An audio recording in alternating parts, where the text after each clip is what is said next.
Well, good morning, campers, and welcome back to a brand new episode of Camp Cryptid. I'm your host, Erica Fett. And first off, I want to start off the episode by saying thank you so much to everyone that checked out my last episode. That was kind of the Valentine's Day special. Well, I guess it's like the whole month of love, right? But I went through some of my favorite movies that were Valentine's Day themed and love themed. And I just want to thank everyone so much for checking out that episode. I really, really enjoy doing movie reviews and talking about films and movies and TV shows. So thanks so much for everybody sharing that love with me. Now, today, though, I wanted to talk about one of my favorite cryptid slash folklore slash mystical legend, which is the werewolf. And we've had so many great movies drop over the last few years that dealt with werewolves, whether it's the Wolfman, Werewolves, and even one coming out next year in 2026 by Robert Eggers, which is the Werewolf, which I'm really, really excited about. But it's no surprise to me that werewolf movies have really withstood the test of time, lasting thousands of years after some of these myths and legends first started. Werewolves continue to thrive in this world, and they continue to capture the horror and imagination and fascination with these magical beasts. The cautionary and chilling tales of werewolves have really existed for centuries. They've been around since the beginning of mankind, and the idea of transformation from man to beast is something that I think has been around for a very, very long time. But there are even towns in present day that are still haunted by the legends of these mystical beasts. Now, aside from the literal meaning of a werewolf, right? The idea that a person transforms, under the moonlight from human to beast, and, sometimes they can control themselves, sometimes they can't. There's also the double meaning, right? That werewolf transformation is something like, almost like signifying the transformation from evil to good within humans. And it's oftentimes associated also with witches or other supernatural elements. In the earliest tales of werewolves, the curse was often associated with committing horrible acts against other humans, like violence, sexual assault, murder, and sometimes even cannibalism. And the idea of the werewolf was kind of put out to explain why a human would do that, right? Why a human could commit such heinous violence against another human, and how they were transformed into something more animalistic, right? That was one of the ways that people could rationalize these violent acts, is that, this person, they were a werewolf. Now, in the 1400s, there were many stories that circulated around the towns and villages of Europe. These stories were oftentimes telling people to beware, there's a creature lurking somewhere in the woods or somewhere close. And the hysteria of that time also led to many tales of humans turning into beasts. In fact, lycanthropy and witchcraft kind of went hand in hand in those days. A lot of people associated those things. If someone was kind of accused of a witch, they were usually, that person's a werewolf, and vice versa. And we know that especially during the Middle Ages and even into the Renaissance, those werewolf legends were pretty prominent around the areas. And we all know that those times were also very rife with witch hunts and supernatural hysteria, which led to countless innocent lives being tortured and murdered. Now, when we get into werewolves, there are so many stories over the years of werewolf encounters, werewolves of certain areas. Certain towns have their version of the werewolf. Certain areas have their version of the werewolf. I think I talked about it in my other episode. You have werewolves, you have the loup-garou, you have the rougarou, you have so many different variations of this magical beast. And I think that just goes to show you that it was very prominent pretty much all over the world. But I'd like to say that some of these following stories are my absolute favorite werewolf stories, and I am really excited to get into this episode and talk a bit more about these two legends that I absolutely love when it comes to werewolves. And I want to say this will be a couple-parter when it comes to my werewolf episode, because if you even just Google some of the werewolf stories, you will see there's literally hundreds. So I definitely want to take my time and talk about these certain episodes and really kind of enjoy, the love of werewolves, right? Now, I talked about this one a little bit in my Folklore of Germany episode when I was visiting for Spiel Essen last year. But in Germany, the Morbach Monster is a legend that still haunts its town and the surrounding areas. So much so that a candle still burns outside of the town in a shrine that's built upon a grave. And as the legend goes, if the candle goes out, a werewolf will return. The origins of the Morbach Monster happened back in the early 1800s. An extremely violent soldier by the name of Thomas Johann Baptist Schweitzer, a soldier who had deserted his troop after committing heinous acts of violence during the Napoleonic Wars, was desperate to get home. He was desperate to get home, and he was tired and he was hungry. And he found himself near the town of Wittlich. Desperate for food and desperate for shelter, he murdered a local farmer and his family. But right before he murdered the farmer's wife, she cursed him to a hellish life for eternity, of that of a beast. So after he committed the murders of that family, he believed himself to be cursed. So he became more unhinged and committed unspeakable violent acts in the days to come. He assaulted women, he slaughtered livestock, and even in some instances, he resorted to cannibalism. Now, the corpses of local livestock and villagers were found torn to pieces and mauled, and witnesses claimed to see a monstrous beast resembling a wolf walking in the woods nearby. The reign of terror just made everyone in this area completely frightened and terrified for their lives. And they worried that with Schweitzer's violent acts and erratic behavior, that those violent acts would only become worse in the days to come. The locals believed that Schweitzer was actually a werewolf.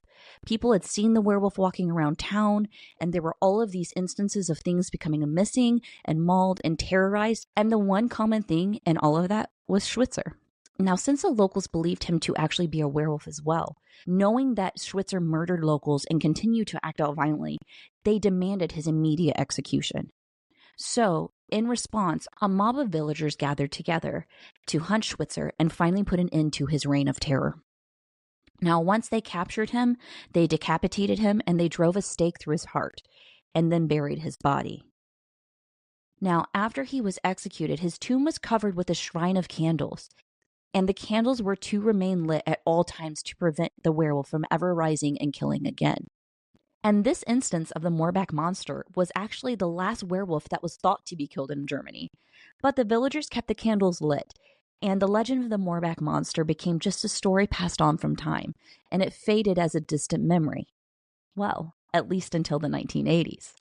Now, around Hahn Air Force Base in 1988, a group of airmen were on their way back to the base when they stopped by the shrine of Schweitzer. They noticed the candle wasn't lit, and dismissing the legend, they just continued back to the base. But a strange series of events would actually unfold that night and turn out to be a living nightmare for those involved. Late that night, an alarm sounded at the base with some sort of perimeter breach. The airmen were alerted with some disturbances in the surrounding forest around the base. So a group of airmen went off to investigate the perimeter and surrounding areas and the forest to secure the base and make sure that no one actually got in. Now, while they were out in the darkness of night, they heard several screams and came across many mutilated deer that looked like they had been savagely torn apart by a large animal. And then they headed back to the base. However, what unfolded that night was something out of a horror movie. Many people that were there that night saw shadows of a large animal, and a lot of them heard growls and howls and different types of guttural sounds.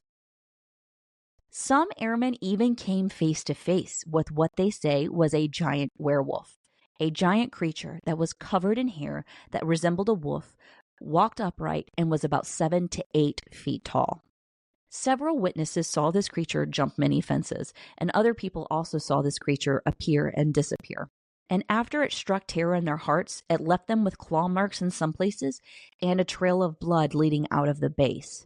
Now, some stories claim this trail of blood was because it was shot at, and other people say this trail of blood led to a body of a severely mauled airman that was from the base. Now, either way, people that night had no explanation for what this chaos was. They had no idea what this creature was, and while some people thought it was definitely a werewolf, other people just could not rationalize the idea of a werewolf actually existing. So, it was eventually written off as some kind of mysterious large animal attack. However, Whispers in the surrounding area told tales of devil worship and dark rituals around the grave of Schweitzer. Other stories told of Nazi experiments to find the perfect super soldier, forged from human and beast, that went wrong, leaving deadly beasts that were created in these experiments to roam the surrounding areas. And other stories believe this was actually just the spirit of Schweitzer that was released once the candles were blown out, free to roam and feast off of the fear and flesh of those in the surrounding areas. Either way, this werewolf legend, the Morbach Monster, is still largely a mystery of what happened that night in 1988. And the candle still remains lit outside of the city to this day. Now, a little side note, I guess, while I'm sitting here writing this episode. So the Nazi Party, while we were talking about some of these Nazi experiments, is this was actually one of the more rational explanations, actually, of what this could have been, because there were many experiments back in the day, because we all know that the Nazis were very obsessed with the occult and the supernatural. And there were many stories that the Nazis were setting out to embark on experiments. And we all know that they did perform egregious and heinous acts of violence against people while they were testing on humans and human experimentation. And there were even stories that there was a laboratory close by where these human experiments went on, where they were trying to forge the perfect super soldier out of human flesh and beast. So that is one of the most interesting theories in my mind, is that these experiments were just experiments gone wrong and somehow they escaped and maybe, in the surrounding areas, which I think was very interesting. It's also, the Nazi Party was very obsessed with werewolves. They named some of their paramilitary forces after the werewolves. They even launched propaganda that was headed up by Joseph Goebbels about basically the werewolf movement, trying to get civilians to join their movement and support their cause.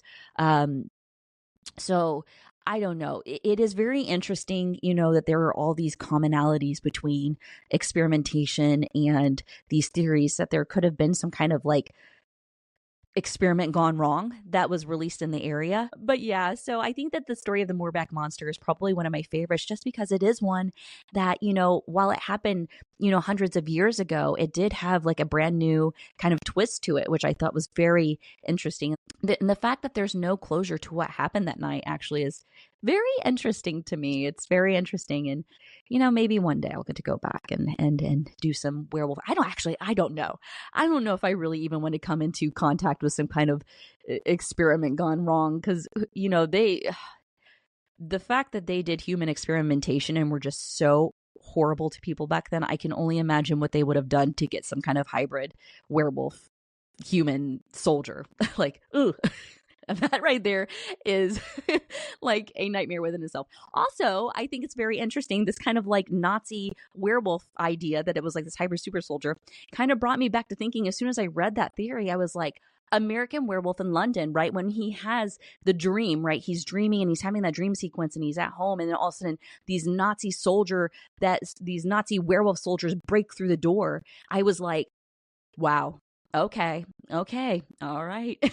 So I had to mention these little, theories of what it could be. But pretty crazy. And if it warrants a brand new rewatch of American Werewolf in London, I'm down. So, but yeah, so Morbach Monster. If you get to the town of Wittlich, I think that's how they pronounce it. I'm so bad at German. I'm so sorry. I only learned Spanish in school. I'm so sorry.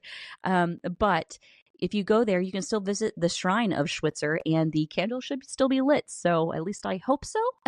Fingers crossed we don't need a werewolf, a cannibalistic werewolf roaming the areas. Keep all those babies safe. But yeah, so Morbach Monster. Pretty cool. Now, this next one I'm really, really excited about, because it's probably one of my favorites when it comes to werewolf legends. And I had to mention this in this first kind of little two-parter of werewolves. And it makes me extra happy because it's a story that happened about 20 minutes from where I'm from.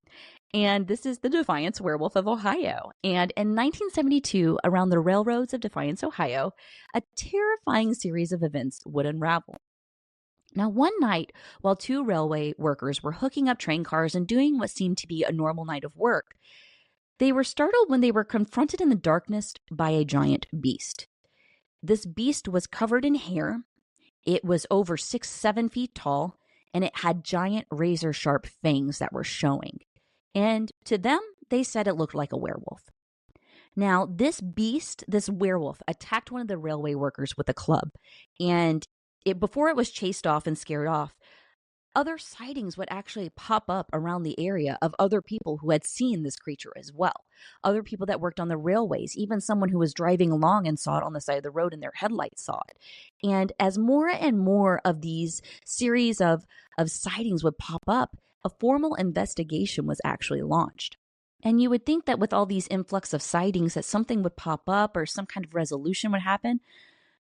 But eventually the sightings died off and the case was eventually dismissed, and there was kind of like no closure to what this could have been or what these sightings could have been of. And even though the sightings kind of died off, it still remains a giant local legend in the area, which I think is so cool. So cool. I absolutely love this story. And the fact that it happened in Defiance, Ohio, about 20 minutes from where I'm from. I actually worked in Defiance one summer as a summer job while I was in college. So I used to go to Defiance all the time when I was in high school. I literally always went to Defiance. So the fact that there was this cool legend in Defiance just like makes my heart so happy. So yeah, the Morbach Monster and then the Defiance Werewolf were two I absolutely had to mention for this episode. I think they're both very cool. I think they both have cool backgrounds. I do wish that there was a little bit more to the Defiance Werewolf. Like, it really doesn't have like a huge chunk of lore attached to it. We just have these sightings, and we have the fact that there were so many sightings that, police investigation was involved, but nothing really came of it, which makes me sad. But also, I mean, when it comes to like werewolf and dogman sightings, there's a lot in the Midwest. So, we just hope that, if we ever come face to face with a werewolf outside, that it doesn't eat us. Now, to wrap up this episode, I had to talk about some of my favorite werewolf films. And this is one of my favorite creatures in the world. So I always have to hype up some like werewolf movies. So I would have to say that right now, if you go to my Twitter, my Twitter banner is the movie Cursed, which is a Wes Craven film from like, I think 20 years ago today, which is so cool. But I love that movie. And I know it didn't do well when it first came out, but I think it's rewatchable. It is so good. It is so enjoyable. And it's got like a fun twist on werewolves. And there are parts in it that make me laugh that I love so much. So it has a great cast. And overall, I just think this is probably one of my top here's the thing. I always do my list, right? And I'm always like, oh, this is one of my top ones. But then I'm like, oh God, I listen to this one or I see this one. And I'm like, that's my top one. But it's amazing. It's absolutely one of my favorites. And then you have American Werewolf in London. Like, I really want to say, like, that movie is still so good. It is a classic. The Slaughtered Lamb. I have the sign up in my main room in my house. Like, 100%. I love that movie. Stay Off the Moors. And just go watch that one and just appreciate what it would have been like if you were. I am so jealous of everybody who got to watch that when it first came out. Like, so jealous, because that would have been such a treat in my life, like a highlight. So I love that movie. Absolutely 100%. Also, I did have American Werewolf in Paris because I don't mind it. I think it's fun. I think, for what they did, I didn't mind. I wish they didn't, spoilers, but it's been out for like 20 years now. Spoilers. I wish they didn't kill the dog, but but I think it's still good. I would rather take a bad werewolf movie over no werewolf movie any day of the week. So Ginger Snaps, completely amazing. I love that one. I love the fact that it's girls in it. I think that we don't get enough werewolf love with women as werewolves. I think that, sometimes we do, but a lot of times it's associated with men. And I love to see like a badass woman be a werewolf. Now, that being said, you have the Howling movies, which does have a lot of male and female werewolves, which I love. I will always hype up all of the Howling movies. And in fact, I forgot that there was a newer Howling movie, like Howling 9, that came out years ago. And it is what it is. But I love the Howling movies, and I'm hoping we get a good Howling 10. Like, that's the fingers crossed that we get a good Howling 10, and I am like pumped up. Yes. Dog Soldiers, I mean, to me, that's probably one of the best werewolf movies. It's badass. It's got great effects. The werewolf design is amazing. The storyline is amazing. It's intense. It's good. It's scary. I love Dog Soldiers. To me, that's probably on my top 3 list of them, of werewolf movies. So love that one. Howl, which is it's like a newer werewolf movie. It actually happens like the Defiance Werewolf, actually, which I love, but it's actually set in England, I believe. But Howl is basically a werewolf movie that sets place while people are on a train, and it stalls in the middle of these woods. And to me, I really loved this movie. I think it was amazing. I think that the werewolves were great. I think the storyline was great. I think that overall the entire movie was phenomenal, especially if you love werewolves. So that is one I would definitely say to check out. You've also got Werewolves Within, which was amazing as well. It is a newer movie as well, which is really, really great. I love that there's so many werewolf movies. It makes me so happy. But that one right there is one I would highly recommend as well. I had every Howling movie on here is like what I wrote, every Howling movie. And then I would say Underworld. Every time I ask this is so funny because every time I ask what people's favorite werewolf movie is, I always have one or two people like, well, does Underworld count? And I say, yes, Underworld absolutely counts in every single way. To me, the werewolves were one of my, and y'all know I'm a vampire girl. I got all my Dracula stuff up here. I got more True Blood stuff up here. I got all this stuff covered with vampires, and I love vampires. However, the werewolves in that movie and Lucian, I am like, yes, like, the werewolves in Underworld, so badass, so cool. I loved their design. I loved the story. I loved Rise of the Lycans, like the 3rd installment of Underworld, I believe. I just thought the entire thing was awesome, having like the fact that there were old school werewolves, the fact that there were new school werewolves.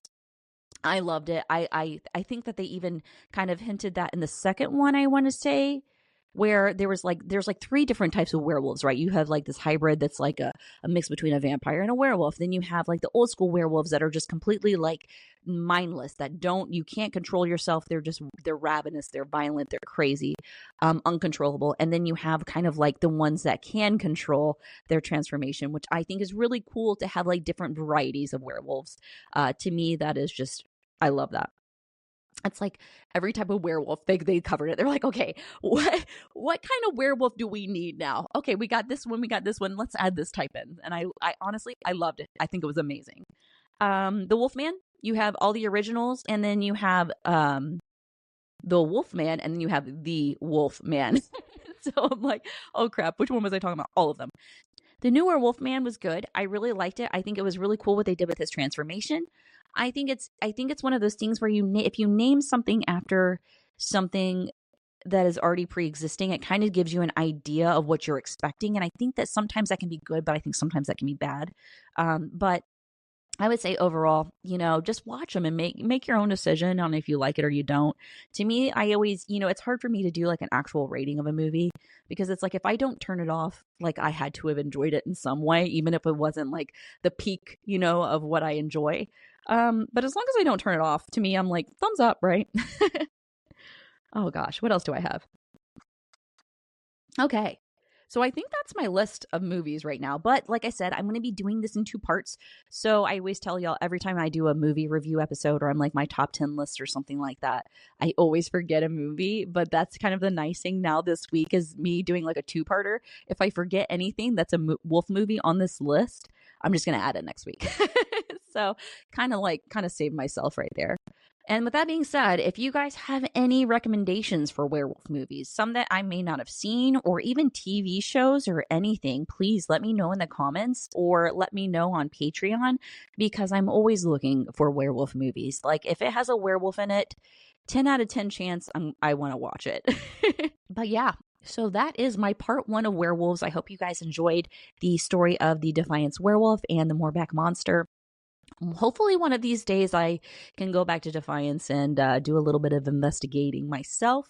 But yeah, other than that, I hope you guys are having an amazing week so far. And if you are in Ohio or around the surrounding areas, we do have the Loveland Frogman Festival. If you aren't sure what the Loveland Frogman is, He's a whimsical, cute little cryptid. I actually did an episode, I want to say last year on it. So make sure to check that out if you don't know the legend. But to give you kind of like a little summary is basically it is a humanoid frog that people have seen and spotted around the area since the 1950s. And it's this frog that stands about 3 to 4 feet tall. And some sightings have even seen the frog holding like what looks like a wand. It's just such a fun story. But the Loveland Frogman Festival is this weekend, and I'll be there all weekend with Cryptid Camp, which is our TCG that we've been working on this past year, which is just so fun. And we're going to have like a cute little Loveland Frogman promo card, so make sure to stop by and pick up one. But I'll be speaking at 3 p.m. on Saturday and doing like a little panel, talking about the podcast, talking about Cryptid Camp, our TCG, talking about A Gettysburg Haunting, the movie that's coming out later, hopefully this year, fingers crossed, and just talking about some of the fun things I have kind of in the works going on that have to do with the podcast. So I'm very excited for that. So hopefully I'll see y'all this weekend there. And if you go, make sure to say hi to me. But yeah, oh, real quick too. So I filmed a couple episodes with the Oblivion Bar Pod, and you can actually check those out on their channels. We did a fun little movie review of The Monkey, which we went to go see this past week. And so if you are interested in, seeing The Monkey and just want to know a little bit more about it, or you have questions and just want to know how people are feeling about it, we did a fun little review episode. So make sure to go check that out. I also have my little monkey back here. I have my werewolf right here. And then I have my monkey somewhere behind me right here. All my Warhammer stuff. So cool. I mean, honestly, I'm gonna real quick side note. I want to say how cool it is that AMC is doing these popcorn buckets. To me, I'm a collector. I love these things. And I'm telling you, these popcorn buckets that they're doing are like amazing quality. When I saw it, the quality of it, I was like, yes, I have to have it. It's amazing. And not only that, but it looks great on, my shelf in my collection. Thumbs up, keep them coming. I got my Nosferatu one coming and I'm so excited. But yeah, so side note, sorry about that. I had to do this I love these popcorn buckets. Amazing. But yeah, so with that being said, if y'all are liking what you're hearing, or even if you're not, if you hate it, please go leave me a review on Spotify or Apple. It makes my day to see y'all's reviews, and it makes my day to know y'all are enjoying it. And even if you hate it, it's okay. Hopefully I get better. I try not to take myself too seriously, right? And make sure to go check out my Patreon. And make sure to go check out my Patreon. You can become a member for free. But joining as a patron, you get exclusive perks like early access to videos, episodes early, exclusive videos. You get to do polls. And there's so many other perks. But go join my Patreon. It's free to become a member. You get to give a lot of input when I'm asking for like cryptid and themes and like episodes you guys would like to see. And it's just a good time. But in the meantime, thank you so much for listening. You all are the best cryptids in the world. And I really just appreciate being able to talk about werewolves with y'all. It's like amazing. But yeah, I hope you have an amazing week and an even better weekend. And until next time, take care.